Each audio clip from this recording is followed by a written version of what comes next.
এ ঘরে এমন ঘর যার উপরে আপনার আরশ। এ আল্লাহ, আমি বড় গুনাহগার পাপী, চোখ নিয়ে এসে আজ তোমার ওই কাবাকে দেখছি। জনমবার বলতাম কাবাতে শরীফাতে কোনোদিন দেখার সৌভাগ্য হয়নি, আজ সেই কাবা আমার চোখের সামনে। তো একটু ওই দিকে আল্লাহর দিকে যদি দিল রুজু করি তো কাঁদতে হবে না, চোখ দিয়ে মানে একেবারে বন্যার মতো পানি বইতে থাকবে।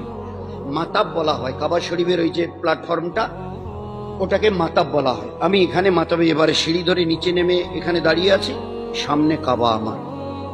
এইভাবে আস্তে করে ভালো করে দাঁড়িয়ে এইবারে চোখ তুলে তাকাই তো কাবা শরীফ আমার চোখের সামনে আমি দেখতে পারবো। ওই সময় দিল খুব আল্লাহর দিকে রুজু করা, এ আল্লাহ, এই সেই কাবা যেখানে লক্ষ নবী আদম আলাইহিস সালাম 1000 বার উনি হজ করেছেন। আদম আলাইহিস সালাম এই ঘরের তো প্রথম থেকে, সেই জামানা থেকে এই ঘর 1000 বার উনি হজ করেছিলেন আদম আলাইহিস সালাম।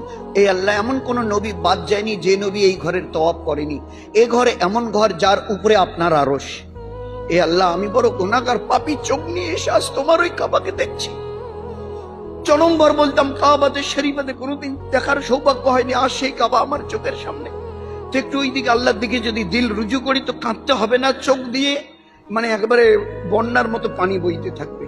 ওই সময় কাবাকে যখনই চোখের দিকে আস্তে করে মাথা তুলে দেখলাম, দেখার সঙ্গে সঙ্গে এবারে আল্লাহু আকবার, আল্লাহু আকবার, আল্লাহু আকবার, লা ইলাহা ইল্লাল্লাহ, লা ইলাহা ইল্লাল্লাহ, লা ইলাহা ইল্লাল্লাহ, আলহামদুলিল্লাহ, আলহামদুলিল্লাহ, আলহামদুলিল্লাহ। এই তিনবার কবার হলো ভাই?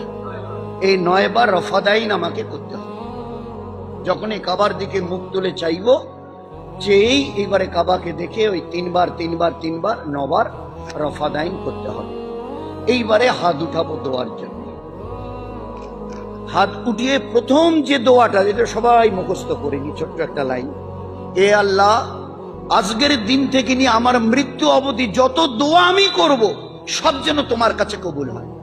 আল্লাহর নবী সাল্লাল্লাহু আলাইহি ওয়াসাল্লাম বলতেন, প্রথম যখন তুমি কাবাকে দেখবে ওই সময়ে এমন ভাবে তুমি দোয়া চাও যেন তোমার কোনো দোয়া বাদ না যায় চাইতে, কারণ প্রথম দেখায় যে দোয়া করা হয় এই দোয়া আল্লাহর কাছে কবুল হবে হবে হবে হবে হবে। এ দোয়ার তোমার রদ যাবে না।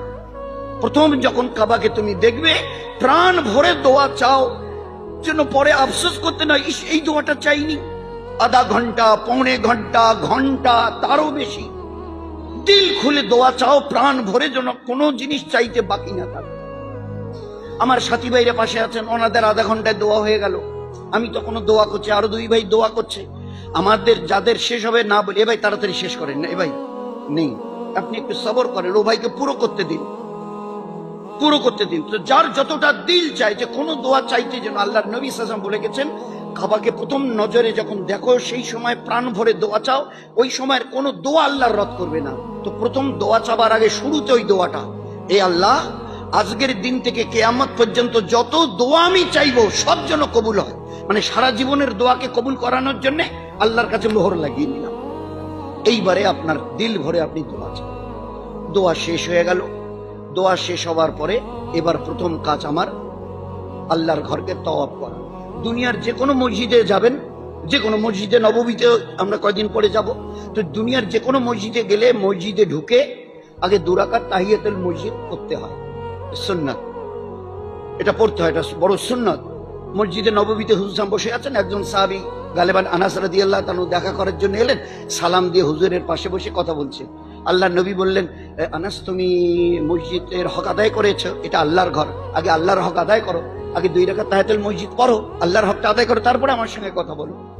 তো সারা দুনিয়ার মসজিদে গেলে আগে 2 রাকাত তাহিয়াতুল মসজিদ পড়ে নিতে হয়, কিন্তু বাইতুল্লাহ এমন একটা জায়গা যে এখানে ঢোকার পরে 2 রাকাত তাহিয়াতুল ওযু নেই, ঢুকেই মাত্র প্রথম দোয়া করে তওয়াফ করো। তওয়াফের আমলটা সবচাইতে এখানে দামি, কারণ প্রতি মুহূর্তে, প্রতি সেকেন্ডে 120টা রহমত আসমান থেকে এই কাবার উপরে নাজিল হয়। যারা তওয়াফ করেন, তওয়াফ মানে 7 চক্কর, যারা তওয়াফ করেন তাদেরকে 60টা রহমত দেওয়া হয়। যারা নামাজ পড়েন, কোরআন পড়েন, জিকির আজগার করেন, দোয়া কান্নাকাটি করেন, তাদেরকে 40টা রহমত দেওয়া হয়।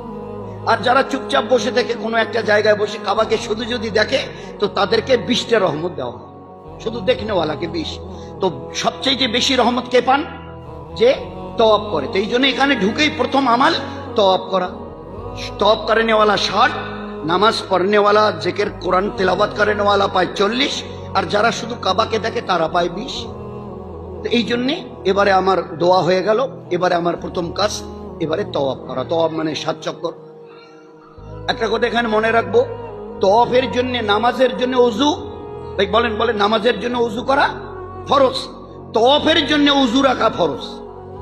সাফা মারওয়া দৌড়াতে যদি উজু না থাকে আপনার সাফা মারওয়া সাই হয়ে যাবে, কিন্তু তওয়াফের সময় উজু যদি টুটে যায় তো আপনাকে আবার নতুন করে উজু করে শুরু করতে হবে।